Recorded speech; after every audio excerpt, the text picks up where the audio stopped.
Saludos y gracias por permitirnos llegar a sus hogares a través de su programa Verdades al Aire. Me acompaña en el día de hoy el prestigioso economista dominicano Magín Díaz, con quien vamos a hablar sobre interesantísimos temas de interés colectivo, valga la redundancia, pero antes saludarle. ¿Cómo está usted? Muy bien, gracias por invitarme. Mire, don Magín, me gustaría comenzar de una manera llana. Si usted fuera pintor, tuviera una paleta de pintura, ¿qué colores le diera la economía? ¿Cómo pintar la economía dominicana en el día de hoy? Mira, hay que entender el contexto, hay que entender de dónde venimos. Ha sido un año complicado porque en el primer semestre crecimos apenas un 1%, pero digamos que el Banco Central ha conquistado, yo diría con bastante éxito, el tema del control de la inflación. Entonces, lo que ha pasado en estos 3 años y lo que ha enfrentado el gobierno es un choque externo tras otro. Primero el COVID, después subieron los precios de los combustibles, del gas natural, el petróleo, después los precios de los alimentos. Entonces, eso ha ido mejorando un poco, pero entonces ahí vino el tema del aumento de las tasas de interés internacional para combatir la inflación en Estados Unidos. Entonces, digamos, los problemas que ha enfrentado la economía a nivel externo han ido cambiando. Entonces, hay que entender el contexto. Ha sido un año de bajo crecimiento para nuestros estándares, pero la inflación viene bajando. Y bueno, ya el último mes, en julio, crecimos un poco más. Es decir, un año complicado. Un año con bajo crecimiento y baja inflación. ¿Es buen año? Porque no bueno, supone recuérdate, que lo ideal sería un buen crecimiento. No, eso es lo ideal, pero no estamos en el paraíso. O sea, yo creo que el país ha sorteado bien la crisis internacional. Probablemente ningún gobierno ha enfrentado tantos choques externos, o sea, que suban los precios, que suba la tasa de interés a nivel internacional, que suba la inflación. Y bueno, no ha habido una crisis macroeconómica, ni la hay ahora, lo que, bueno, hubo que subir las tasas de interés en el país para controlar la inflación. Entonces, digamos que estos últimos 2 años, 3 años, ha sido un tema de enfrentar las crisis de la mejor manera posible. Entonces, ¿cómo usted la pintaría? Yo pinto que el gobierno ha sorteado bastante bien la crisis. Ahora, claro, vivimos ahora un periodo de un par de años de alta inflación para nuestros estándares. Eso no significa que está todo bien, pero cuando tú tienes estabilidad macroeconómica, cuando el sistema financiero no tiene ningún riesgo de que va a quebrar un banco, por ejemplo, eso ayuda mucho. O sea, el tema de la estabilidad macroeconómica, mucha gente dice, bueno, con eso no se come. ¿Qué se puede mejorar, Magín? Porque Sí. le pregunto, porque usted ha dicho que no está todo bien. Que no está bien, Bueno, ¿qué podemos mejorar? Mira, yo creo que el país está rezagado en reformas estructurales. Las últimas se hicieron probablemente en el gobierno de Hipólito Mejía, pero ahí entonces vino una crisis. Yo creo que hay un pacto fiscal que está pendiente. Yo creo que un punto que no ha sido positivo en el gobierno es el sector eléctrico. O sea, todavía... ¿Por qué? Bueno, en el año 2023 estamos teniendo apagones. O sea, las distribuidoras... no es que ha habido una mejora sustancial en la gestión. Ahora, también el gobierno va a decir, espérate, que tuve que enfrentar un problema de precios internacionales. Bueno, todo el mundo lo ha enfrentado. Yo creo que el problema eléctrico sigue siendo el gran reto del país. El año pasado creo que fue un subsidio de 100.000 millones de pesos. Eso es Pero se supone que con Punta insostenible. Catalina y todo lo que ha entrado, esas subvenciones tendrían que ser mínimas. Bueno, Punta Catalina ha ayudado. Si no hubiera Punta Bastante. Catalina, aquí hubiera una cantidad de apagón inmensa. Y ha ayudado a bajar el déficit, porque Punta Catalina, de hecho, tiene ganancias. Pero el problema con las eléctricas, ¿tiene una realidad económica o no? ¿Tiene un fundamento que puede justificar la buena o mala acción que se ha cometido con ellas? Bueno, el tema del sector eléctrico es que yo creo que seguimos con los mismos problemas estructurales. Hay un poco de tema de generación que el gobierno lo está resolviendo. Ahora, el tema de la generación, mucho mejor que hace 20 años, claramente. Ahora estamos más diversificados, dependemos menos de combustible derivado del petróleo, eso es bueno. Hay más energías renovables, pero las empresas distribuidoras siguen las mismas pérdidas altas, etcétera, y al final, mucha gente que no paga. Entonces, al final, desde el punto de vista económico, el tema es que el gobierno tiene que buscar... ¿Qué hacer más para cercenar ese problema? Si tuviera en sus manos. Bueno, hay que por ahí ha pasado mucha gente buena y tenemos 50 años. Exacto. Con el problema. Yo creo que es un tema de decisiones políticas. Mi impresión, y estoy hablando especulando, es que la idea del gobierno al principio era buscar algún tipo de participación privada en las empresas distribuidoras, ya sea privatizar completamente o entregar en la gestión, y bueno, políticamente no pudo hacerlo.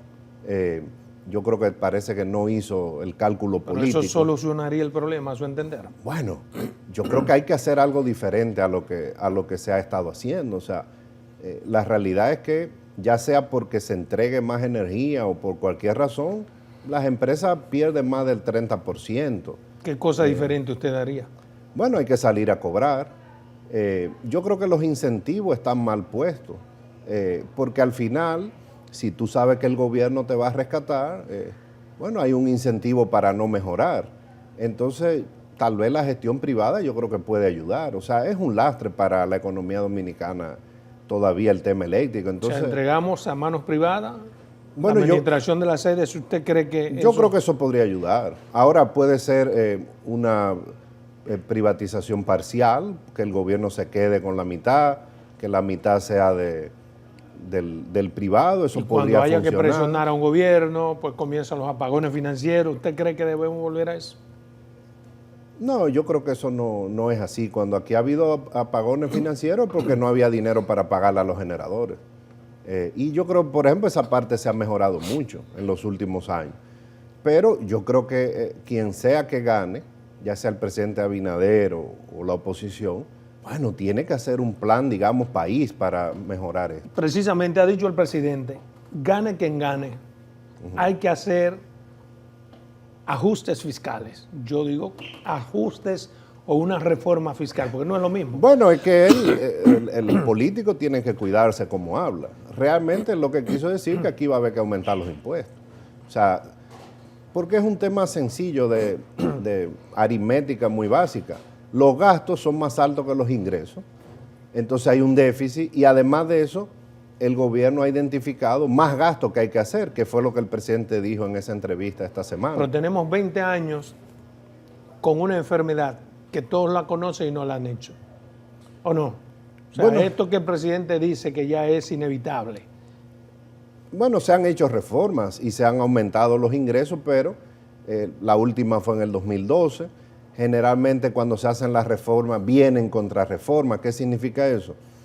Se suben las tasas de algunos impuestos, pero entonces se vienen y se dan más exenciones por otro lado. ¿Qué reforma o cómo debería hacerse esta reforma que el presidente dice que es inevitable para que sea efectiva, independientemente de que haya algún tipo de costo político o económico que habrá que pagar? Mira, lo que pasa es que una reforma no es lo que diga un economista o un abogado. Una reforma es un conjunto de personas, de profesionales, economistas, abogados, políticos, de lo que la sociedad quiere. Yo primero siempre digo, antes de hacer la reforma tenemos que tener claro cuánto es que vamos a gastar. Por lo que dijo el presidente esta semana, él quiere gastar más de lo que se está gastando, eso fue lo que él dijo. Entonces ya se está gastando 19% del PIB, pero él dijo, hace falta dinero para la policía, para salud, para muchos rubros. Entonces, el plan es subir el gasto. Bueno, entonces hay que hacer una reforma que recaude mucho más de lo que estamos recaudando ahora. Pero entonces otros sugieren controlar el gasto público para que no caiga la presión tributaria. Bueno, lo que pasa es que una cosa cuando tú estás en oposición y otra en el gobierno. O sea, explíqueme eso. Por ejemplo, el PRM decía, vamos a ahorrar 130,000 millones, va a bajar la corrupción y con eso resolvemos el problema fiscal, el gasto público va a bajar. Bueno, el gasto público no ha bajado. Ahora, hay más subsidios por la crisis internacional, es cierto, pero que los que teníamos experiencia de gobierno sabíamos que el gasto público no iba a bajar, porque es un país que está demandando muchos servicios y bienes públicos. Pero lo que le critica y le pide la oposición al gobierno es una mayor gasto público. Bueno, mucha gente le pide mayor gasto público, porque la gente quiere más gasto en salud, quiere más gasto en infraestructura, más obras públicas, más gasto en seguridad ciudadana. El tema es que la gente quiere que tengamos un gasto similar al de los países desarrollados, pero pagando impuestos como los países africanos. Y ese es el problema. Entonces tú tienes un déficit permanente desde hace ¿Y más usted de 20 cree que eso años. ocurre aquí? Porque, por ejemplo, si hacemos una relación PIB de los países con relación a sus propias estructuras, el pago que hace el ciudadano dominicano, un impuesto para el combustible, por ejemplo, es mucho mayor que lo que hace cualquier ciudadano en un país de verdad. Mira, ¿O no? En algunos impuestos sí, en otros no. Le hice específicamente los combustibles, por Sí, ejemplo. en combustible sí es probable que la carga tributaria sea mayor que el promedio de muchos países de Centroamérica, por ejemplo. Bueno, pero ese es el sistema tributario que hay. ¿Se pueden bajar esos impuestos? Yo no creo. No. Si el gobierno es responsable fiscalmente, yo creo que va a ser muy difícil bajarlo. Los impuestos de los combustibles. Va a ser muy difícil, sí. ¿Y o sea, qué hacemos? Entonces no esperamos nada, porque de las cosas que le ha prometido todos los gobiernos Bueno, pues al país precisamente... son promesas, sí. Yo creo que el que haga la reforma tiene que prometer lo que le prometió Churchill en medio de la guerra a los ingleses, o sea, sangre, sudor y lágrimas. O sea, aquí no va a haber, si la gente, ¿qué pasa? Mucha gente entendía que con un cambio de partido iban a bajar los impuestos, iban a bajar el gasto. Bueno, eso no ha pasado. Mucha gente entendió o muchos políticos vendieron eso. Las dos cosas. Porque a la gente se le adoctrina. En un país como el nuestro, en donde la educación es nada. No, yo creo que el PRM hizo una buena oposición, logró su objetivo. Vamos a bajar los impuestos, vamos a quitar el anticipo, la deuda es mala, pero cuando llega al gobierno, bueno, se encuentra con la realidad. Ahora, mucha gente se creyó eso, sobre todo la clase media. Bueno, los impuestos aquí no iban a bajar. Porque el gobierno necesita recursos y de hecho le hacen falta más recursos. Hablando de recursos, por ejemplo, y es algo que a mí de manera particular me llama la atención, ¿dónde hace esquina hablar de una reforma tributaria, pero a su vez promover una amnistía fiscal? Porque los objetivos son diametralmente opuestos. Si usted está promoviendo una reforma fiscal y a la vez me está amnistiando económicamente, como que no. Mira, yo siempre digo, cuando me preguntan, las amnistías no son un tema técnico, son una decisión política. Con la ley de lavado, esa ley, como cambiaba las reglas de juego, ameritaba una ley de amnistía. Entonces, todos los países que en los últimos años han aprobado la ley de lavado, han acompañado eso con una amnistía, sobre todo patrimonial. Entonces, esa amnistía es la que encuentra el gobierno cuando asume el poder. Pero además, obviamente, durante el COVID el gobierno necesitaba recaudar y había que ayudar a los contribuyentes. Entonces, se amplió esa amnistía, que yo creo que se justificaba en ese momento. Ahora está haciendo otra, que es una ley más amplia, hay que decirlo, pero la gente nada más se fija en los parrafitos de la facilidad de deuda tributaria.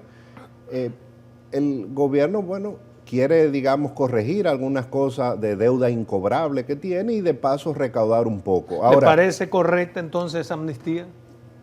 No es correcta porque en general las amnistías son un desincentivo al contribuyente cumplidor. Entonces, ¿qué es lo que pasa? Desde el año 2000 a la fecha, cada 4 años y medio más o menos el país hace una amnistía. Entonces, el que es evasor, ¿qué dice? Yo no pago impuestos porque yo sé que en 4 o 5 años me van a amnistiar. Entonces, me imagino que el gobierno balanceó y sabe que tiene costos una amnistía, pero también sabe que recauda en el corto plazo y necesita recaudar y bueno, por eso hizo, digamos... Pero eso es un privilegio que deberían darse los gobiernos, las naciones que tienen muchos recursos. Si nosotros estamos promoviendo reformas, yo no puedo, por encontrar unos recursos frescos momentáneos, dejar de percibir otros recursos. Además, llevar una mala impresión por lo que usted dice. Mira, yo he dicho mucho y me han criticado, pero no lo digo en el mal sentido de la palabra. El gobierno lo que ha hecho en estos 4 años es sobrevivir.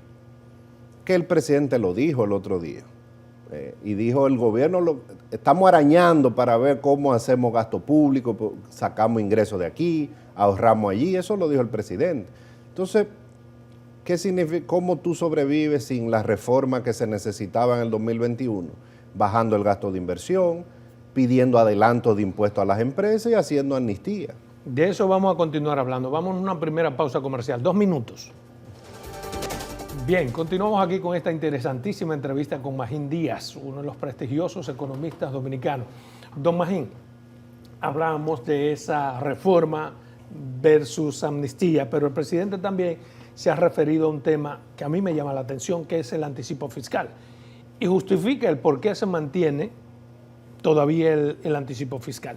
¿Tiene validez? ¿No es anacrónico hoy en día mantener ese anticipo? Bueno, el PRM dijo que lo iba a quitar y ya la realidad le dio. O sea, el anticipo juega su función. Yo creo que se puede ya ir quitando para las pequeñas empresas que si no están acogidas al régimen simplificado, yo creo que eso no recauda tanto, pero tú no lo puedes quitar completamente, porque es un país de alta evasión. El anticipo se usa en casi todos los países, ¿eh? O sea, lo que tal vez habría que ver es la forma de cálculo, pero en cierto sentido también es una facilidad para los contribuyentes para que vayan programando mensualmente algún tipo de pago y no sea al final del año, cuando tienen que hacer su declaración, buscar todo el dinero. Pero la pregunta es, las razones que años atrás dieron sentido para que se establezca el anticipo, ¿ya desaparecieron? No. No. No, porque fueron varias razones. Una, este es un país de alta evasión, entonces en impuestos sobre la renta, entonces el anticipo te ayuda a tener un flujo al gobierno. Otra razón es el tema de flujo de caja. El gobierno recibía todo el pago de impuestos sobre la renta en un mes, ahora lo va recibiendo mensualmente, o sea, hay argumentos. Por eso Pero es legal el anticipo. Totalmente, y la mayoría de los países lo usan. Ahora hay algunos países que se hace trimestral, hay algunos países que el cálculo es diferente, pero es fácil de ver que la mayoría de los países tienen algún tipo de anticipo. ¿Cómo? Ahora, Sí. se podría quitar, por ejemplo, para las pequeñas empresas, yo creo que sí. Obviamente, el Código Tributario permite también a la empresa individualmente solicitar que se le reduzca o se le elimine si este año sus ingresos están cayendo. O sea, eso se permite caso a caso. En un país de alta evasión, como usted ha dicho, ¿cómo es posible preferir entonces amnistiar? No Bueno, es contraproducente. ¿cómo? ¿No tendríamos primero que ser eficientes en reducir a la mínima expresión la evasión para luego pensar en amnistiar? Bueno, que al final, como yo dije, es una decisión política. El gobierno, y tengo que reiterarlo, o sea, Pues yo le estoy preguntando a un hombre que no es político. Yo estoy hablando desde el punto de vista eminentemente económico. No, el técnico económico. No, si nos vamos técnico, lo que pasa es que ya cuando uno tiene experiencia en gobierno, uno se convierte en un politécnico. Porque hay que entender, o sea. Sí. Entonces, bueno, el gobierno hizo su análisis de costo-beneficio. Bueno, tiene un costo en reputación, en percepción de riesgo, pero tengo un beneficio de que quiero limpiar una cartera incobrable, de que además voy a recaudar algunos miles de millones de pesos. Y bueno, puso eso en la balanza y tomó su decisión política. Usted estuvo en DGI, estableció algunas improntas para reducir la evasión fiscal. ¿Cómo se está haciendo ahora? ¿Usted cree que se está haciendo lo correcto? Bueno, a mí no me gusta juzgar lo que está haciendo una administración que me sucedió, pero yo creo que han mantenido, han hecho lo que han podido en una coyuntura difícil, han mantenido la mayor parte de las reformas que nosotros hicimos, casi todas, la reforma de los comprobantes fiscales. Se ha reducido la evasión más que en su la trazabilidad se ha mantenido de alcoholes, la factura electrónica la dejamos en un proyecto piloto y ellos la han continuado. Me ignoró lo que le acabo de decir. Se ha reducido la evasión fiscal en esta gestión, en la DGI, más que la suya. Bueno, si eso es así, que yo no sé, yo lo aplaudo. Ahora, no hay gestión, o sea, con gestión tú no resuelves el problema fiscal. Okay. Y ahí el gobierno tiene un problema, está diciendo, yo recaudo mucho. Bueno, pero tus ingresos no dan ni siquiera para cubrir los gastos corrientes.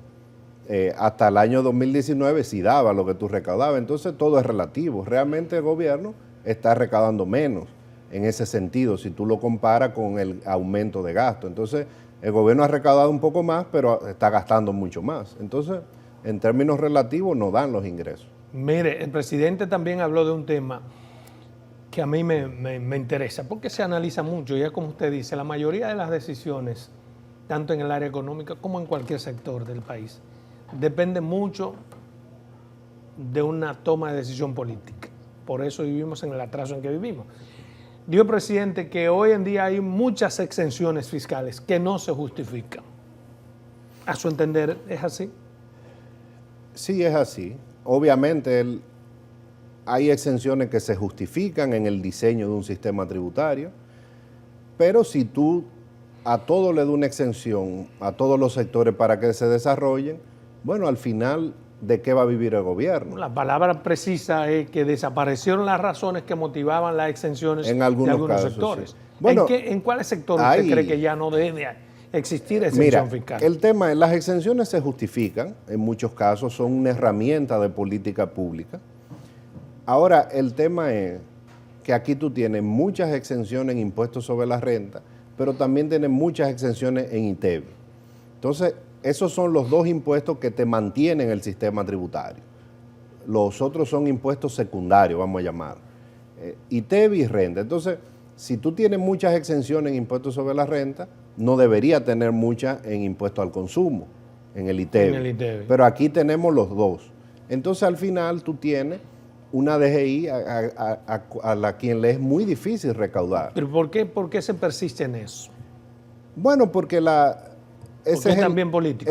Claro, es el esquema de desarrollo que ha escogido la clase política. Bueno, hacemos reformas, aumentamos algunos impuestos, pero vamos a dar más exenciones. Y eso tú lo ves claro en los últimos 25 años, cómo sí se han hecho reformas tributarias para tratar de aumentar los ingresos, pero cada vez hay más leyes de exenciones sectoriales. Al técnico seco, ¿cómo debería hacerse una reforma? A su modo de ver, porque no es absolutista, no es... No, es que nunca... Pero que digamos, bueno, hay que quitar de aquí, poner de aquí, y lo que hay que hacer es tal o cual cosa, a su entender. Mira, en una reforma teórica que funcionaría mejor es que tú tengas un ITEVI con menos exenciones.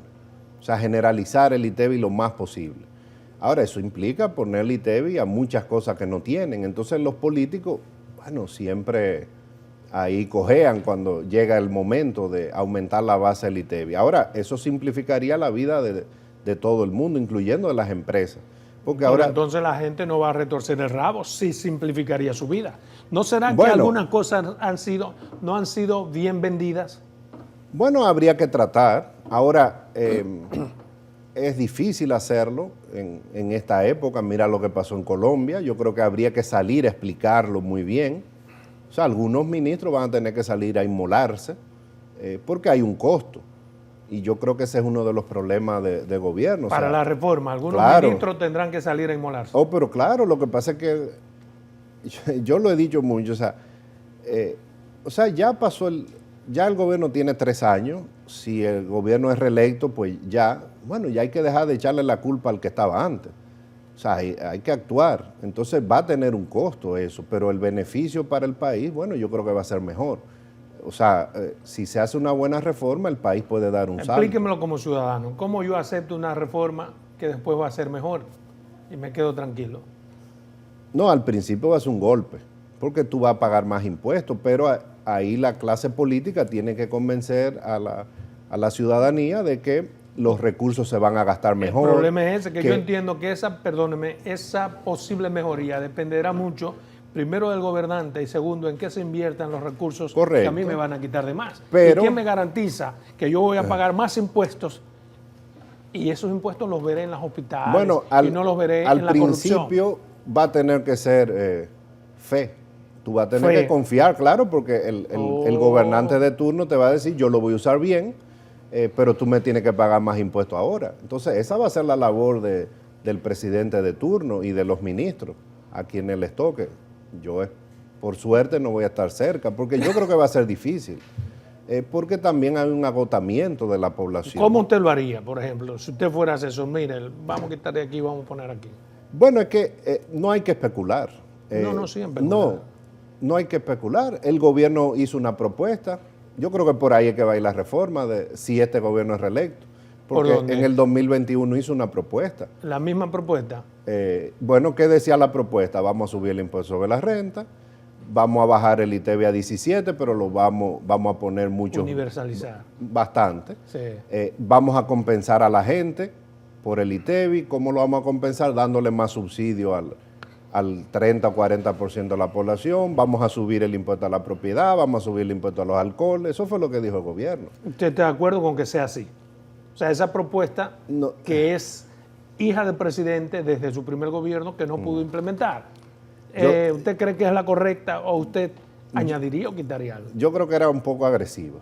Agresiva. Sí, porque se estaban subiendo todos los impuestos.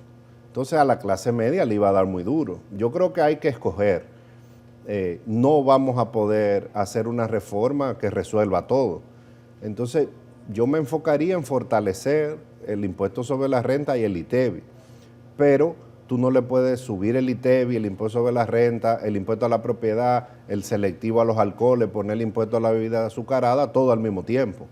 Yo creo que era un poco ambiciosa esa Antes reforma. de establecer esta reforma, que es inevitable, ¿debería el gobierno, por ejemplo, economistas como usted, como Andy, como un grupo de economistas brillantes, independientemente de la parcela, buscar la opinión o la ha buscado? Bueno, que el gobierno toma la decisión de qué asesores utilizar o no. No, yo me refiero en sentido general, no es porque va a ser lo que diga Magín, Sí. pero siempre es bueno en una toma de decisión trascendental ver qué piensan los que saben de eso. Bueno, sí, algunos amigos del gobierno me pidieron opinión. Y bueno, ¿Y yo qué se la usted di. opinó? Lo que te estoy diciendo, que era muy dura. O sea, no se puede hacer todo al mismo ¿Y tiempo. qué sugirió usted? Que fuera un poco más, no tan dura, digamos. O sea, Pero no podía. Específicamente, ¿qué sector usted cree que se le puede meter mano? Mira, yo creo que algo que ayudaría, como te dije, pero es lo políticamente más difícil, es ponerle ITEVI a los bienes que no tienen, sacando la canasta básica, por ejemplo.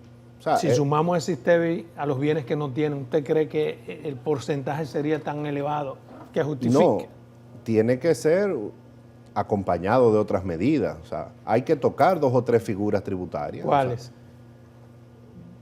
bueno, el impuesto sobre la renta se puede mejorar. Yo creo que hay exenciones que hay que irla bajando gradualmente.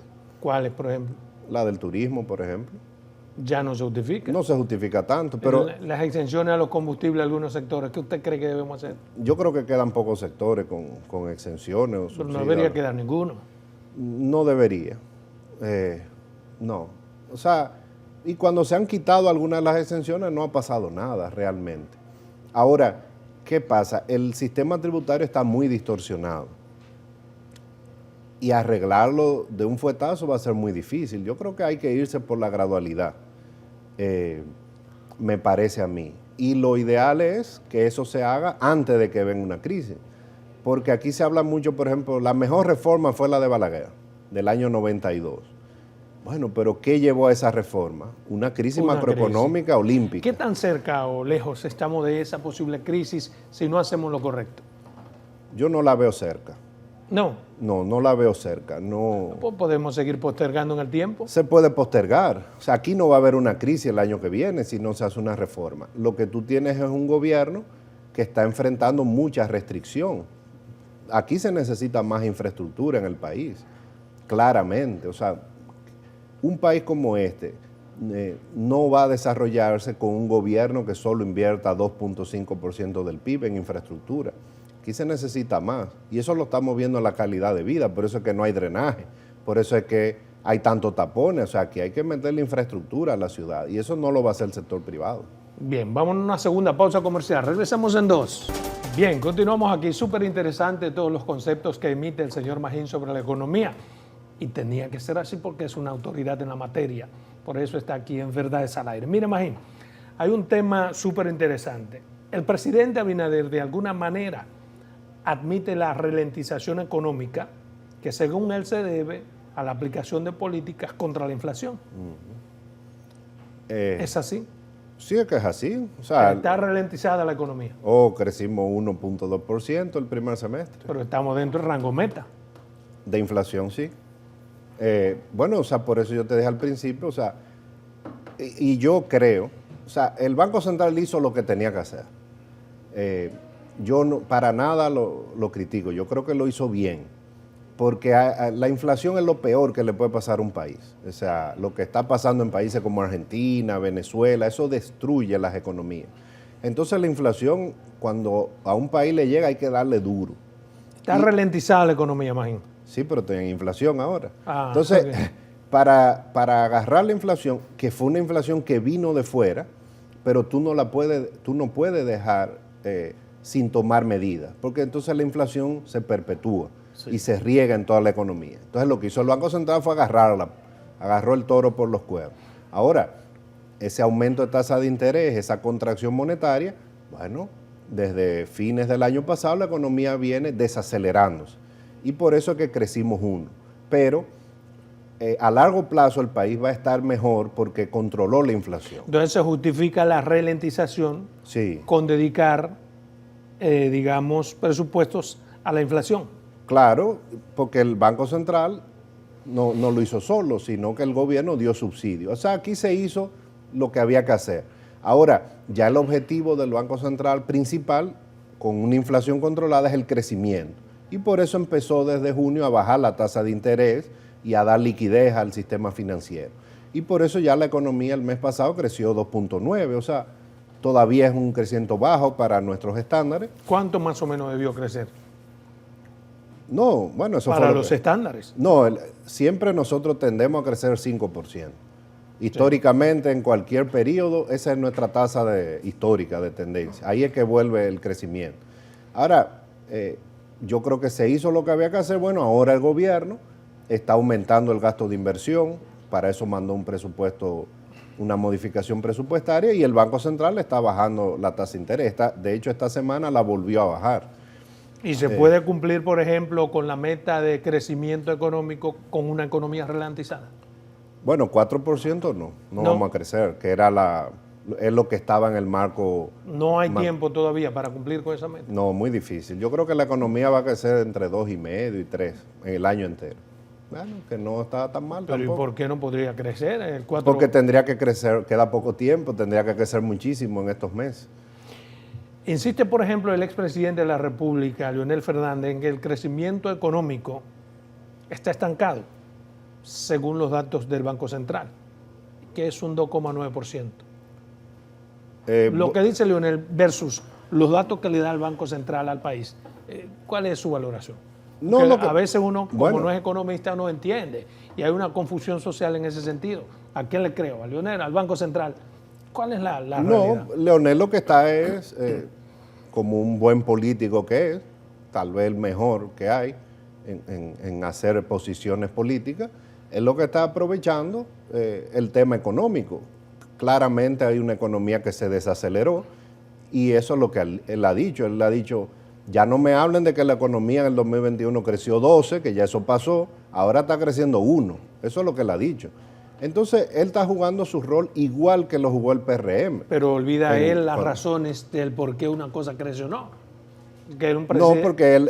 a él no le interesa eso en estos momentos políticos. No, como no le interesó al PRM. Para el PRM, por ejemplo, el crecimiento económico era malo. Sí. El Banco Central era malo. La deuda era mala. Y ahora el crecimiento es bueno. La estabilidad macroeconómica es buena. O sea, juegan sus roles en la oposición. Es el juego de los políticos. Es el juego político, claro. Mire, y si hay alguien que sabe jugarlo, es Leonel Fernández. Es Leonel Fernández. Claro. Por eso es que yo digo que él juega con las palabras. Claro. Él es maravilloso. Y con realidades medias. Pero bien, lo malo de eso es que ese gobernador del Banco Central, que él trata de desacreditar, fue gobernador del Banco Central en sus 3 gestiones. Bueno, eso complica. ¿Por qué subestimar al camello si sabe que lo tendrá que comprar? Mira, eso complica las críticas que la oposición le haga al Banco Central, porque el gobernador ha sido gobernador desde el presidente Balaguer, y cuando no lo fue, a la economía le fue muy mal. Entonces, yo creo que habría que sacar del debate el Banco Central. Al Banco Central. Y yo siempre lo sacaría. A mí no me gusta cuando los políticos critican al Banco Central cuando claramente no ha cometido errores. La única parte grandes. Que debería estar intacta. Claro. Ahora, sobre todo en momentos de crisis. Tú puedes criticar al Banco Central cuando hace un desastre monetario, cuando comete errores garrafales, pero no es el caso. Pero decir, por ejemplo, que el Banco Central miente, Sí. eso desestimula tener un árbitro fuerte en la economía, como se supone que es el Banco Bueno, Central. pero al gobernador eso no le importa mucho. O sea, él hace su trabajo y el político, bueno, está haciendo lo que tiene que hacer desde el punto de vista político. Mire, el estímulo monetario patrocinado, promovido desde el Banco Central, la Junta Monetaria, como medida para recuperar la economía, ¿es correcta? O sea, esa inyección de capitales de los últimos días, Sí, desde junio. 60.000... 119.000. En total, ¿usted cree que es correcto? Bueno, es correcto porque ya el Banco Central vio que la inflación venía bajando. Entonces, ¿cómo tú controlas la inflación? Subiendo las tasas de interés y contrayendo la cantidad de dinero en la economía. En el mes de junio ya el Banco Central vio cómo venía la inflación bajando y dijo, este ya es el momento, y utiliza dos herramientas: bajar la tasa de interés y dar un paquete de liquidez que fue de 119 Si mil no se hubiese millones. tomado esa decisión, ¿qué estuviera pasando ahora mismo, digamos? Tuviéramos, el crecimiento en julio hubiera sido un 1% y fue 3%. Entonces, poco a poco, ese paquete monetario y la reducción de tasa de interés dinamizan la economía. O sea, la circulación monetaria Correcto. en parte se debe a que se tomaron esas medidas, Claro, la dinamización. Claro, ese es el objetivo del Banco Central. Baja las tasas de interés, préstamo un poco más barato, pone liquidez a disposición de la banca para que se preste a los hogares, a las empresas, y poco a poco, porque eso no funciona de un día a otro, en los próximos meses uno va a ver un mayor dinamismo en la economía. A mí me llama algo la atención, es que estamos como sedados con esa subida del valor del dólar, está casi al 57. Recuerdo que en años anteriores, cuando yo era reportero, si el dólar llegaba a 53 era casi una crisis. Está a 57 y nadie dice nada. ¿Qué está pasando? Bueno, yo creo que eso es bueno para la economía. Eso es bueno. No está pasando nada. No. No, para nada. Ha subido, o sea, se ha depreciado el último mes y medio de 55 y algo a 57, y eso es muy saludable para la economía. ¿Por qué? El tipo de cambio durante 2 años se apreció. Bajó a 54, 53. Eso ayudó a combatir la inflación. Y eso beneficia a los consumidores, sí, a los que compramos si cosas yo tuviera importadas. Que comprar un carrito, digamos, Correcto. en Estados Unidos, que me cuesta $10,000, es lo mismo $10,000 53 que comprar 57. No es lo mismo. Eso benefició a los consumidores, a los importadores, pero si tú dejas que la moneda se aprecie 5 o 6 años consecutivos, eso perjudica a los sectores exportadores.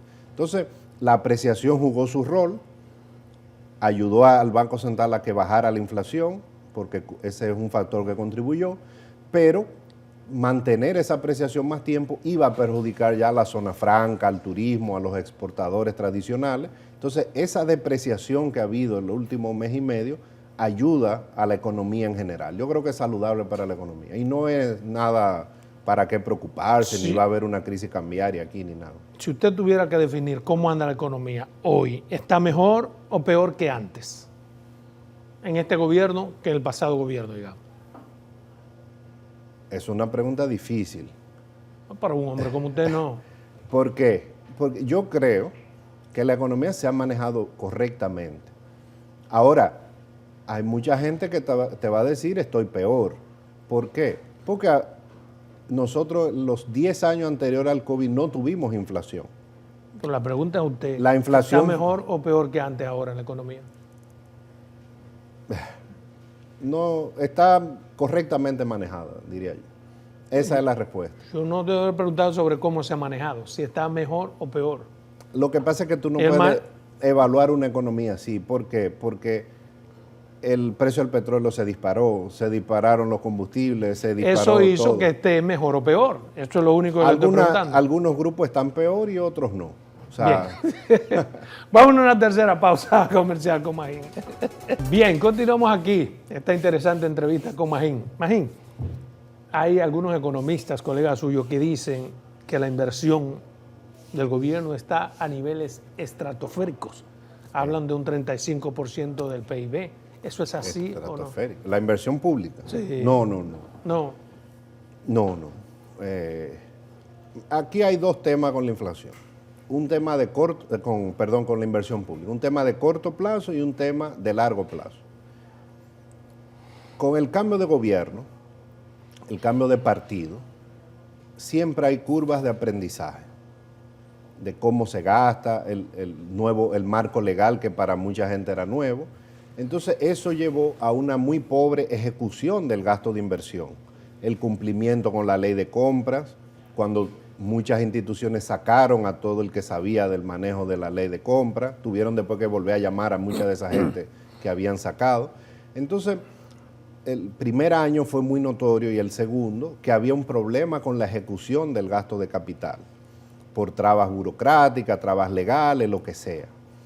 Y esa ha sido una característica de este gobierno. Yo pensé que eso iba a ser 6, 8 meses y a este es un gobierno que le ha dado trabajo ejecutar el gasto de inversión pública.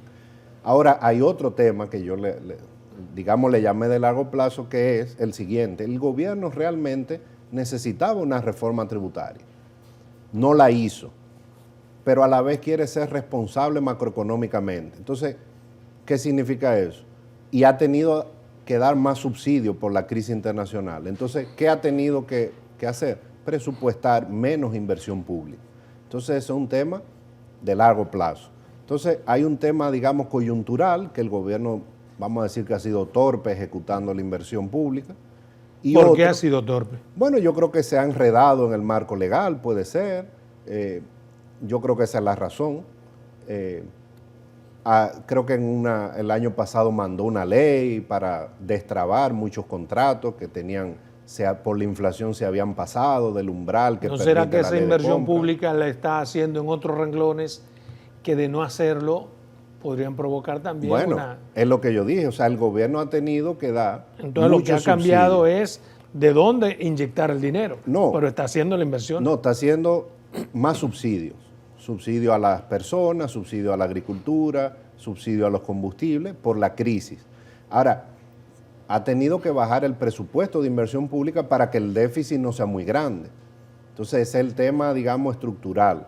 Entonces, ahora, si tú sumas estos 4 años, lo que ha invertido el gobierno en obra es bajo. Pero si suma todo lo que ha invertido en subsidios para mantener la gente y el país... Eso sí es alto, entonces, esa parte es alta. Entonces no es una torpeza, es un cambio de dónde pongo los huevos. Pero es un cambio, digamos que lo hizo para no aumentar más la deuda, porque pudo haber hecho más infraestructura, pero entonces el déficit va a ser más alto. Digamos que tendría el gobierno entonces que reducir todas esas actividades que hace para mantener a la gente, para aumentar las inversiones. Esa es una opción. La otra opción es subir las recaudaciones. O pagar un precio político. Correcto. En un año preelectoral. Sí, entonces, bueno, por ejemplo, en este presupuesto complementario que ha hecho, está aumentando el gasto de capital. Y para tratar de dinamizar la economía, que ese es uno de los problemas que enfrentó la economía el año pasado. Cuando venía desacelerándose la economía, el gobierno no estaba ejecutando inversión. Ustedes, los expertos, por ejemplo, a partir de cómo se estructura un presupuesto nacional, pueden predecir o al menos vislumbrar cómo será la inversión del próximo año. A partir de este presupuesto recién aprobado, ¿qué usted augura? Bueno, es una inversión más alta que el presupuesto original. Se aumenta a 2.8% del PIB. Yo creo que eso es una buena señal, pero el país necesita más inversión. Por eso que el presidente dijo esta semana, hacen falta recursos. Ahora, el gobierno pudiera invertir más, endeudándose más, pero también quiere tener controlada la deuda. Entonces el tema es que el gobierno tiene muchos objetivos, pero tiene que sacrificar. No quiere aumentar más la deuda, no quiere más déficit, entonces, bueno, hay que bajar la inversión. Hay un precio que debe pagar que no se ha pagado. A ver si lo interpreto, eso es. Correcto. O sea, decidió políticamente no hacer la reforma. Y estar bien con todos. Bueno, no se puede estar bien con todo el mundo. Al menos ahora, durante todo el tiempo. Hay que reconocer que todas las reformas son difíciles, pero todavía tú tenías la incertidumbre del COVID encima. Y yo creo, ya no hay razón. Bueno, cuando hay que hacerla, hay que hacerla. Mire, hay una cosa que los economistas hablan mucho de ella, y es de la inflación. ¿Qué hacer para detener la inflación? Porque usted ha vislumbrado todo lo que ha hecho el gobierno, las inversiones, todos los esfuerzos. Desaparecieron las razones para que los precios aquí sigan aumentando de la forma en que lo están? ¿Qué hacer? No, pero ¿Cómo detenemos? lo que pasa es que hay un tema de percepción. De percepción. Sí, o sea, porque Cuando yo voy al súper veo un galón de aceite en 350, ¿eso lo percibo o lo pago? no lo paga. Ah. Ahora, no, pero claramente la inflación ha venido bajando. Ahora, que baje la inflación, por ejemplo, el mes pasado creo que la inflación anualizada era 4%. Significa que todavía los precios siguen subiendo, pero sí, pero ya no están subiendo a 10 o 15%. Entonces, controlar la inflación es que la tasa va reduciendo, no es que los precios caigan. No, muchos precios se quedaron arriba. Y cómo tú después lo alcanzas subiendo los salarios, etcétera. No es que cuando tú bajas la inflación, no es que los precios se te desploman. Eso no pasa. Por Mire, eso es que el gobierno y el sector empresarial han hecho un esfuerzo por aumentar los salarios, el gobierno dar subsidios. O sea, esa es la forma. Pero no es que los precios... No hay forma entonces de detener los precios. Esas subidas que a mí me parecen agiotistas. Balaguer le llamaba agiotistas. Mira, hay algunos... El tema es que hay muchos que tienen que ver con el sector agropecuario. Y esos precios, en periodo de baja inflación o de alta inflación, son volátiles. Si viene una tormenta, van a subir los plátanos y eso. Entonces, ahí lo que hace falta Pero es... volátiles aquí, porque yo le doy seguimiento, No, en todos por ejemplo. lados. No, en Estados Unidos, por ejemplo, hubo una crisis de precios de alimentos terrible el año pasado y los huevos se multiplicó su precio muchísimo. O sea, Pero usted veía que ciertamente aumentaron, como usted dice, en todas partes del mundo, pero usted veía como una proporcionalidad. Aquí en la agricultura aumentó, digamos, $0.50 y el precio del huevo aumentó $0.50. Pero aquí es que $0.50 aumenta en la agricultura y te ponen un huevo a 20 pesos. Cosa sí, de forma... bueno, pero ahí hay que complementar entonces con política dirigida al sector agropecuario, aumentar la producción nacional, dar subsidio directo a los productores, pero no es que controlar la inflación no es que los precios van a desplomarse. Usted le da mucho seguimiento a la economía mundial y lo sé porque le escucho, soy un seguidor suyo. China hace una advertencia a Estados Unidos respecto de cómo ellos deben equilibrar sus economías porque eso va a incidir de manera directa en el valor de las cosas en el mundo. ¿Qué debemos hacer ante estas advertencias que están ahí? Bueno, nosotros nada, porque no pintamos nada a nivel... Esperamos que nos llegue. No, claro, nosotros no podemos hacer mucho porque están no peleando podemos prever. los dos No grandes. me refiero a prever. Bueno, si China dice que el año que viene va a aumentar los precios de tal o cual cosa, de los granos, sí. ¿nos quedamos así callados o comenzamos a producir granos? Mira, la economía, lo que puede hacer una economía pequeña como esta, diversificarse, apoyar el sector agropecuario, que es un sector protegido en todos lados, pero claramente ya el mundo a nivel geopolítico ha cambiado. La época del libre comercio está cambiando, los grandes bloques comerciales. Entonces, es posible que eso, uno de los efectos de eso es que van a subir los precios a nivel mundial de manera permanente. Exacto. Porque ya tú no vas a comerciar con el más barato, sino tú vas a comerciar con el que te queda cerca o con el amigo. Eso es lo que se llama... Que el panorama que se cierne sobre la economía mundial y es por diferente. Defecto sobre la nuestra Claro, no es muy halagüeño. El mundo cambió. Entonces, ahora tú vas a comerciar no con el más barato, que es la esencia del libre comercio, sino con el amigo. Eso es friendshoring o nearshoring. Me quedan dos preguntitas. Mire, las ARS compraron 70% de las acciones de César Iglesias. Las AFP. Las AFP. Una empresa que algunos dicen que estaba quebrada. ¿Qué le parece a usted esta decisión tomada? Mira, esa es una empresa que tiene 100 años, o sea, no tiene un... Patrimonio familiar. No, o sea, es una empresa, digamos, que se ha mantenido, sí. Tiene su mercado. Una empresa puede tener 1, 2, 3 años malos y no significa que va a quebrar. Y bueno, las AFP buscan diversificar el portafolio. Aquí es la primera... Pero establece la ley, por ejemplo, que no puedes diversificarte en empresas de alto riesgo. ¿Le parece correcta esa inversión? Bueno, yo no veo esa empresa como de alto riesgo porque haya tenido un año malo. Yo creo que las AFP buscan diversificar su portafolio. ¿Y las AFP dónde invierten casi todo su portafolio? En bonos del gobierno, que es el principal emisor del país. Bonos del Banco Central, bonos del gobierno, unas cuantas pocas empresas que emiten bonos y ahora que se abre al mercado de acciones, yo creo que eso es una forma de diversificar. ¿Fue correcta esa inversión? Yo creo que sí. Bueno, si usted lo dice, yo lo creo. Sí. Hemos terminado aquí. Magín Díaz. Nos vemos el sábado, señores.